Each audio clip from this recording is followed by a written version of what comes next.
أعوذ بالله من الشيطان الرجيم بسم الله الرحمن الرحيم الحمد لله رب العالمين والصلاة والسلام على سيدنا محمد وآله الطاهرين اللهم صل على محمد وآل محمد۔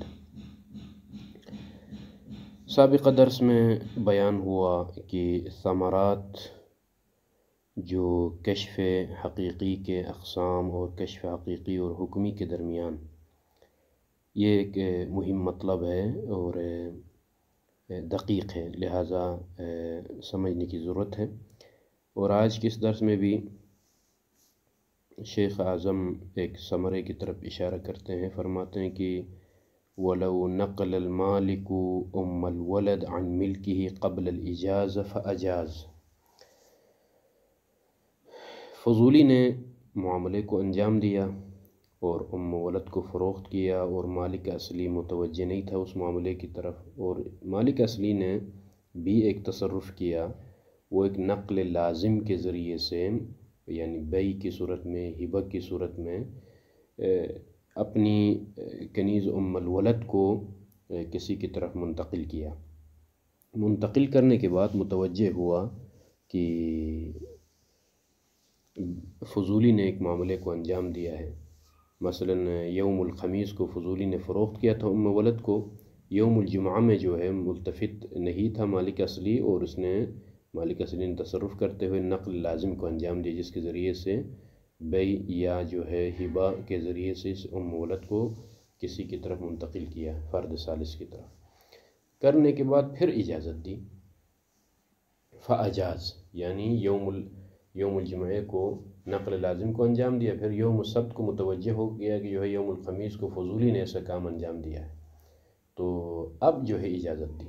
یہاں پر آ جائیں بطل النقل علی الکشف الحقیقی، کشف حقیقی کی بنا پر یہ نقل مالک اصلی جو کہ یوم الجمعہ میں پایا ہے یہ جو ہے باطل ہے، اس لیے کہ کشف حقیقی کا مطلب کیا ہے؟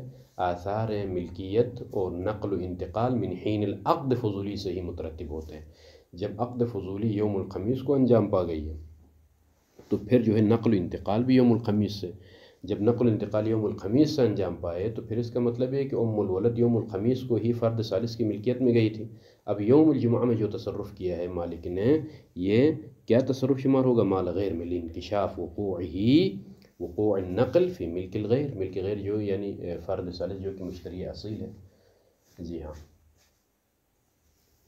فرد ثالث سے اشتباہ نہ ہو، یعنی فضولی نے جس شخص کو فروخت کیا ہے، فرض کی زید آپ مثال لیجیے، اور ممکن ہے پھر جو ہے مالک اصلی نے جمعے کے دن کسی اور شخص کو مثلا فروخت کیا ہے، تو اشتباہ نہ ہو فرد ثالث سے۔ مقصود میرا یہی ہے کہ وہ جو مشتری اصیل ہے جس نے فضولی سے ولد کو خریدا ہے، اس کی ملکیت میں تصرف لازم آ جائے گا کشف حقیقی کی بنا پر۔ لیکن ایک احتمال یہ ہے کہ ما احتمال کون النقل بمنزلۃ الرد، لیکن اسی کشف حقیقی کی بنا پر اگرچہ کشف حقیقی ہم مان لیں پھر بھی، لیکن ایک احتمال یہ پایا جاتا ہے کہ یوم الجمعہ کو جو مالک حقیقی نے نقل انجام دیا ہے وہ نقل بمنزل رد قولی ہو، کیونکہ بحث آئے گی ایک رد ہمارے پاس ایک قولی ہے ایک فعلی ہے، یہ ہبہ کرنا یا فروخت کرنا، بیع و شرع انجام دینا مالک اصلی کا، گویا یہ فعل ہی رد شمار ہو، رد یعنی رد عقد فضولی، رد بیع فضولی جو یوم الخمیس کو انجام پایا ہے اس کے لیے رد شمار ہو۔ پھر رد ہونے کے بعد یوم الخمیس کو فرض کیجئے ہم اس کو رد مانیں معاملہ مالک اصلی کو، تو پھر یوم السبت میں جو اجازہ ہے یہ اجازہ الاجازت بعد الرد، یعنی یہ وہ اجازہ ہے کہ جو رد کے بعد آ گیا ہے، اور یہ مسئلہ آئے گا بعد میں کہ رد کرنے کے بعد مالک اصلی رد کرے پھر اس کے بعد اجازت دے دے تو اس اجازت کی کوئی حیثیت نہیں ہے، خلاص۔ اس کے بعد آ جائے یہ تو کشف حقیقی کا ہو گیا۔ ابھی کشف حکمی کی بنا پر وہ بقی صحیحا علی الکشف الحکمی، یعنی وہ بقی النقل صحیحا علی الکشف الحکمی، کشف حکمی کی بنا پر یہ نقل صحیح ہے، کشف حکمی کی بنا پر، چونکہ بیان ہوا کہ کشف حکمی کی بنا پر عین مال کی ملکیت بھلے مالک اصلی کے پاس برقرار رہتی ہے، لیکن حکم آثار ملکیت آثار جو ہے من حین العقد اجازہ آنے کے بعد مشتری کو یہ ملکیت منافع وغیرہ مشتری کی ملکیت میں ہوتی ہے۔ تو یہ کشف حکمی کی بنا پر، یعنی عین اصل مال جو ہے کہ ملکیت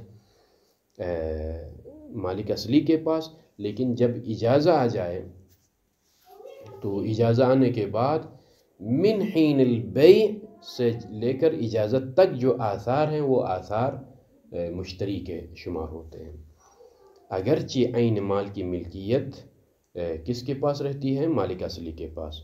تو اسی لیے فرماتے ہیں کہ وہ بقی صحیح ہے الکشف الحکمی۔ خوب، وعلی المجیز قیمتها، ہاں اب آ جائے اصل مال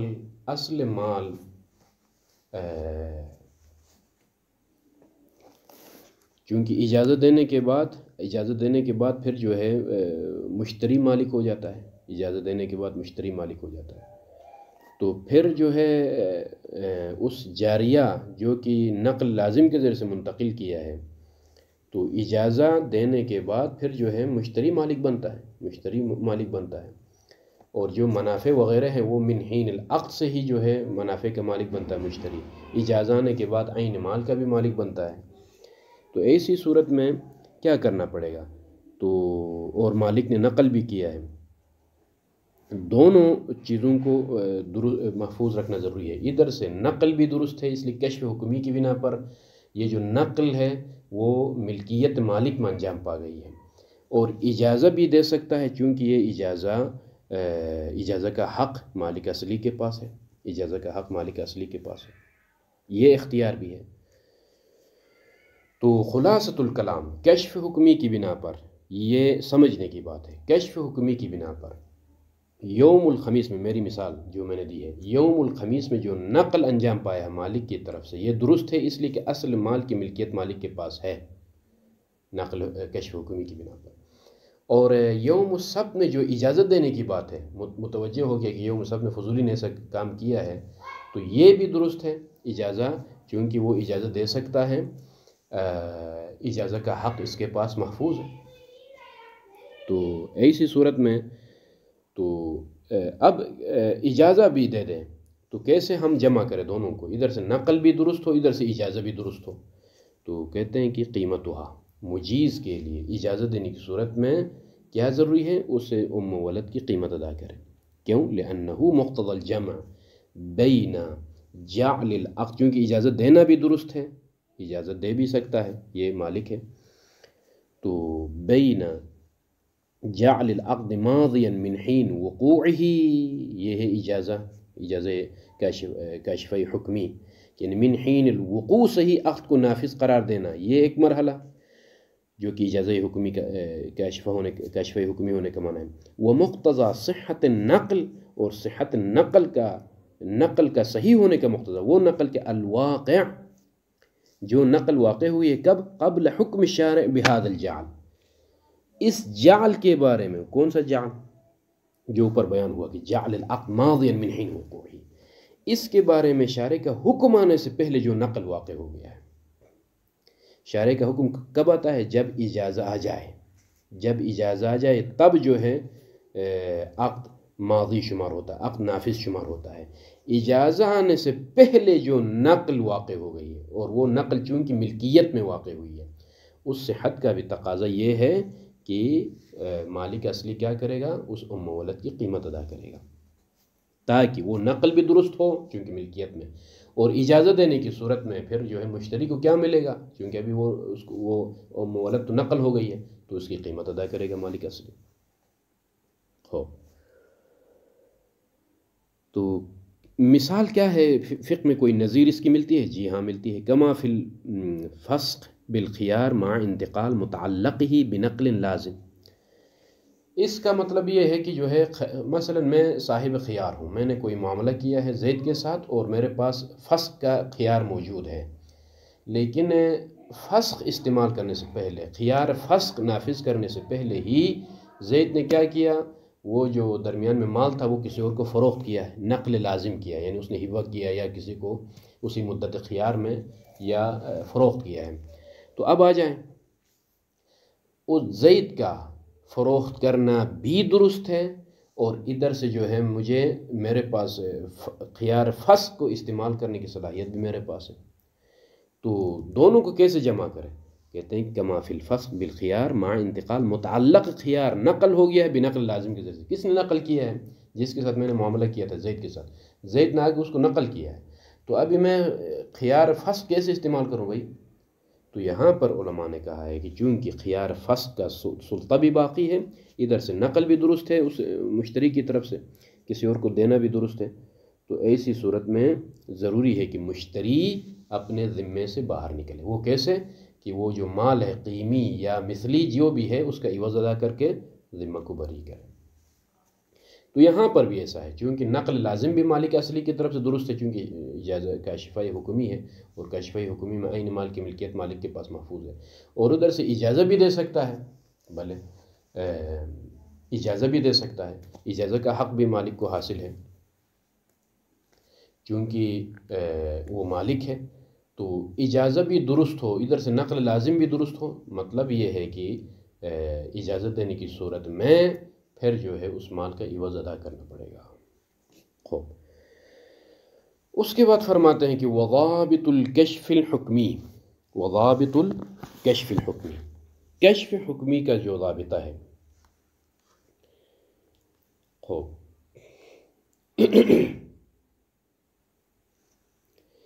کشف حکمی کا ضابطہ یہاں سے جو بیان کرنے کا مقصود ہے،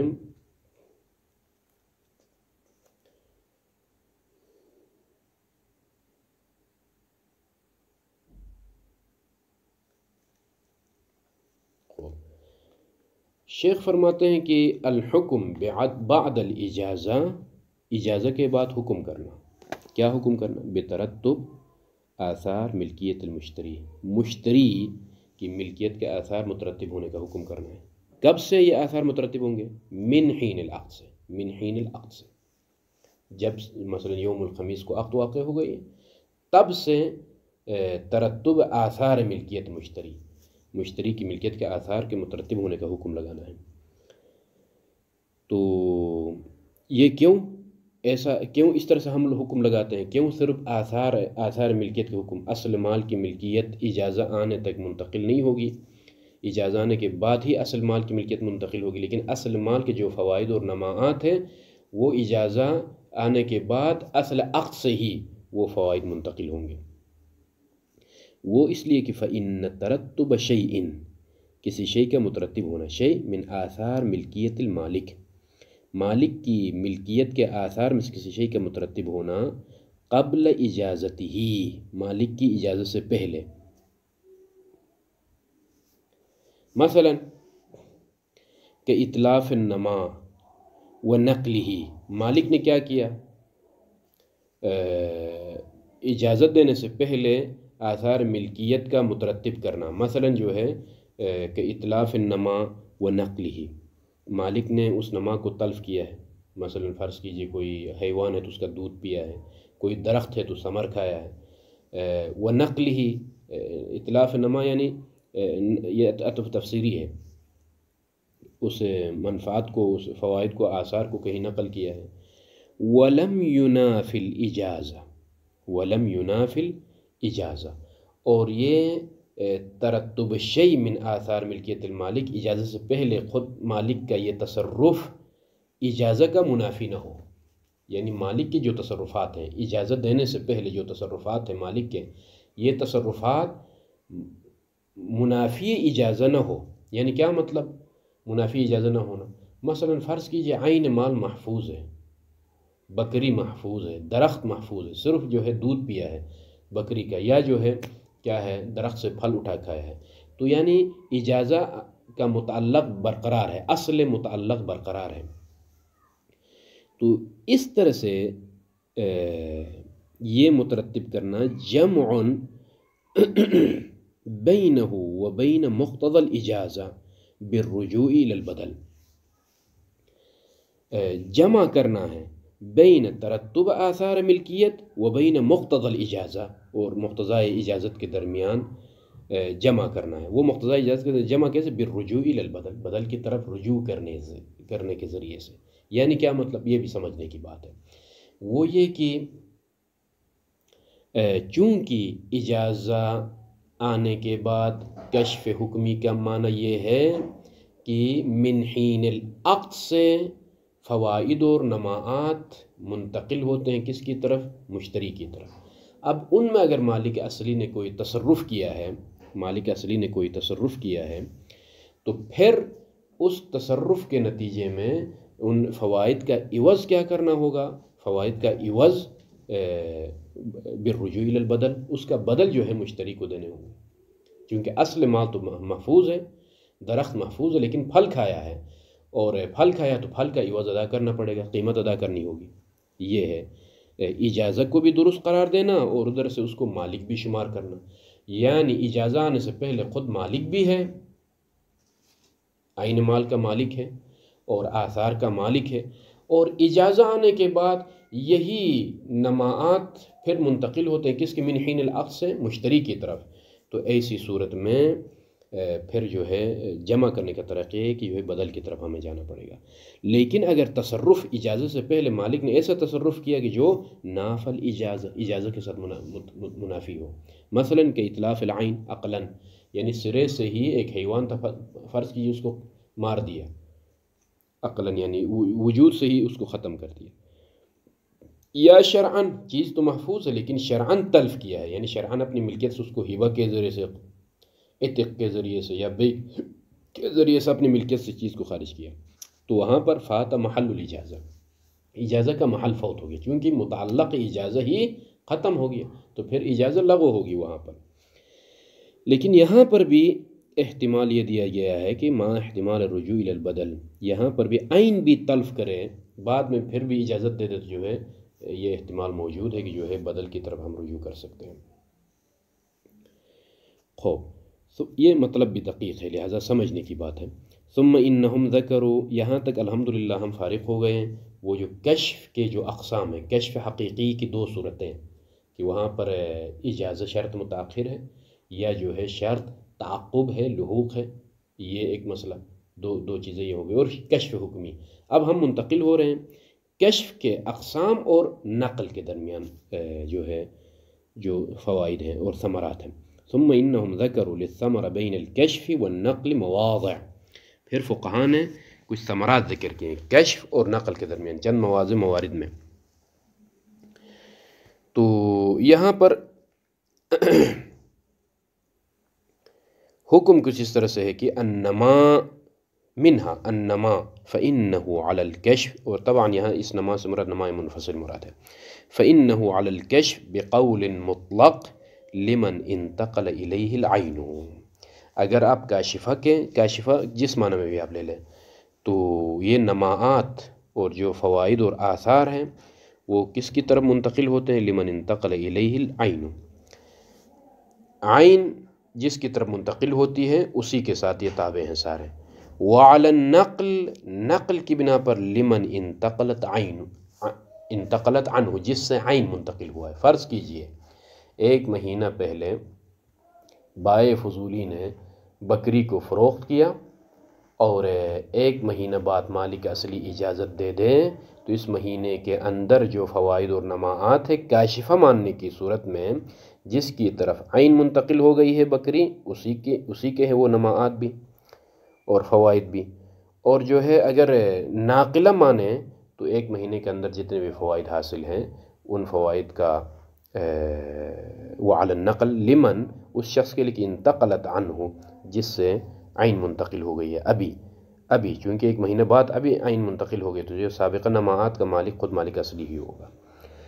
مگر وللشہید الثانی فی الروض عبارت، بھلے لمعہ میں ایک عبارت ہے، اللمعہ الدمشقیہ فی شرح الروض البہی، عفوا شہید ثانی کے الروض البہیہ فی شرح لمعہ الدمشقیہ، لمعہ دمشقیہ شہید اول کی اور روضہ بہیہ شہید ثانی کی۔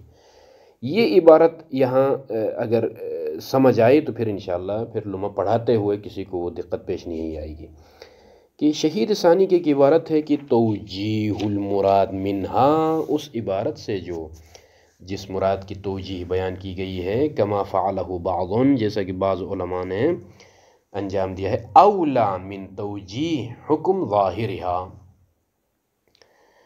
کما تکلفہ آخر، یعنی بہرکیف یہ جو شیخ اعظم انصاری نے اس فرع کو یہاں پر داخل کیا ہے مجھے نہیں سمجھ آتی ہے۔ شیخ اعظم انصاری یا ذکر کرے شہید اول ثانی کی عبارت کو، ٹھیک ہے کہ نہیں، شہید ثانی کی عبارت کو ذکر کریں، اور ذکر کرنے کے بعد جو فقہاء نے مثلا دو تفسیریں اس کی سامنے آ گئی ہیں، ذکر کرے پھر فیصلہ کرے، یہ نہیں کہ شہید ثانی کی ایک عبارت ہے، یعنی گویا فنی اشکال ہو سکتا ہے شیخ اعظم انصاری پر، اگرچہ ہم اہل نہیں ہیں، لیکن فنی اشکال یہ ہے کہ کیا ہے وہ عبارت کہ جس کی تفسیر میں توجیہات میں اختلاف ہو گئے اور ایک توجیہ آپ کو پسند آئی، وہ عبارت کیا ہے اور توجیہات کیا بیان ہوئی ہے اور کون سی توجیہ آپ کو پسند آئی، اس عبارت سے ہم کیسے سمجھیں؟ آپ خود توجہ کریں اس عبارت پر، لیکن میں تو ابھی جا رہا ہوں شروحات کی طرف، وہاں سے میں آپ لوگوں کے لیے وہ عبارت نقل کروں گا۔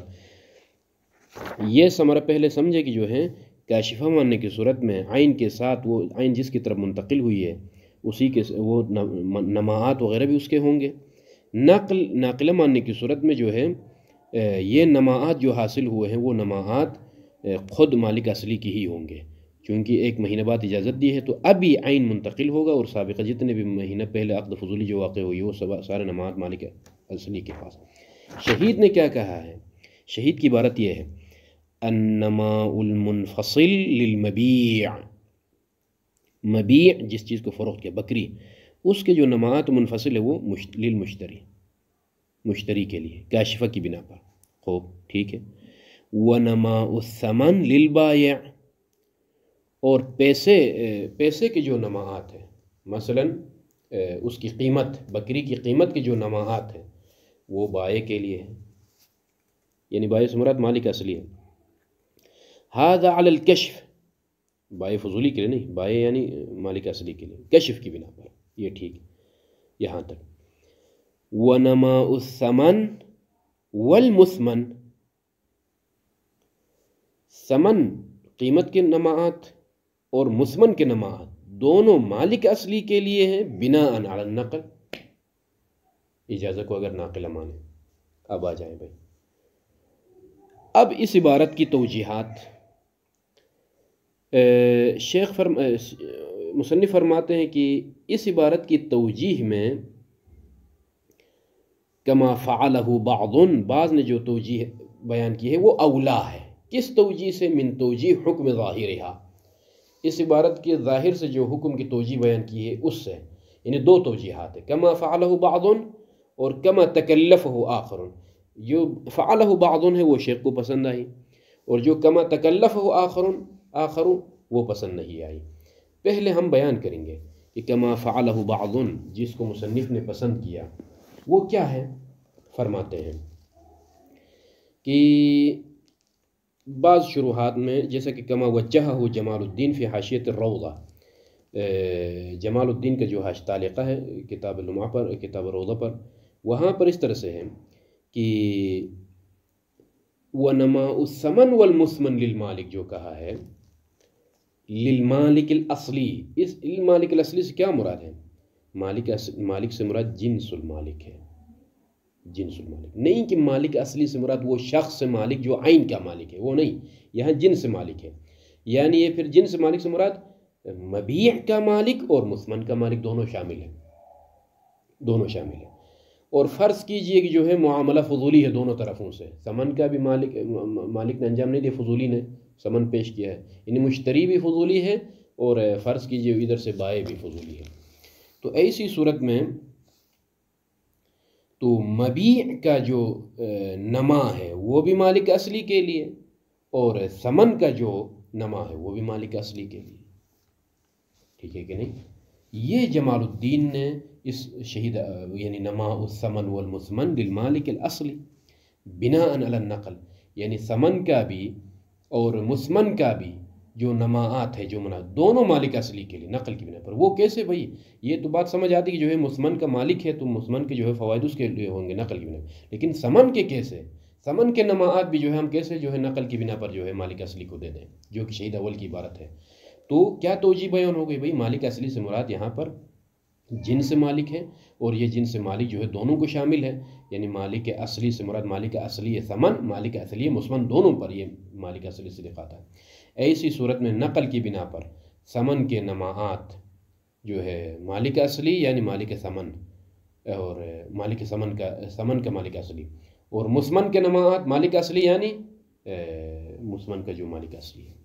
یہ توجیہ شیخ فرماتے ہیں کہ یہ اولا ہے من توجیح حکم ظاہرہ کما تکلف و آخر وہ کون لوگ ہیں جنہوں نے تکلف سے کام لیا؟ وہ ہے ظاہراً، جیسا کہ نیچے تعلیقہ میں ہے کہ صاحب مفتاح الکرامہ فی غایت الاعمال وغیرہ وغیرہ، انہوں نے توجیہ اس طرح سے بیان کی ہے۔ مبیع جو مسمن کا نماعات ہے مالک اصلی کے لیے ہونا، یعنی مثلا بکری کا جو مالک ہے اس کے لیے بکری کے نماعات ہونا یہ تو واضح ہے، چونکہ وہ خود مالک ہے اور اجازہ ناقلہ ہے، نماعات اسی کے ہی ہوں گے۔ لیکن ثمن کے نماعات، پیسے، قیمت، اس بکری کی قیمت کے نماعات بھی مالک اصلی بکری کے مالک کے لیے کیوں؟ انہوں نے کیا کہا ہے؟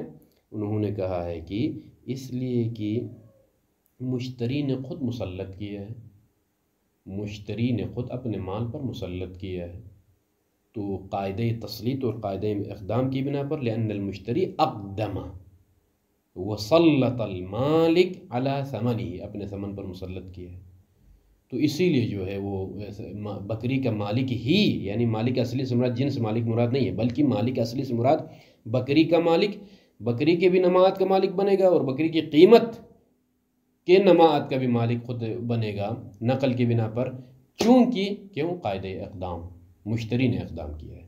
یہ جو ہے بعض نے تکلف کیا ہے۔ شیخ فرماتے ہیں کہ شہید کی عبارت کی جو توجیہ کما فعلہ بعض وہ اولا ہے۔ ومنها، یہ دوسرا ثمرہ بیان ہوگا انشاءاللہ تعالی، وصلی اللہ علی محمد وآلہ الطاہرین۔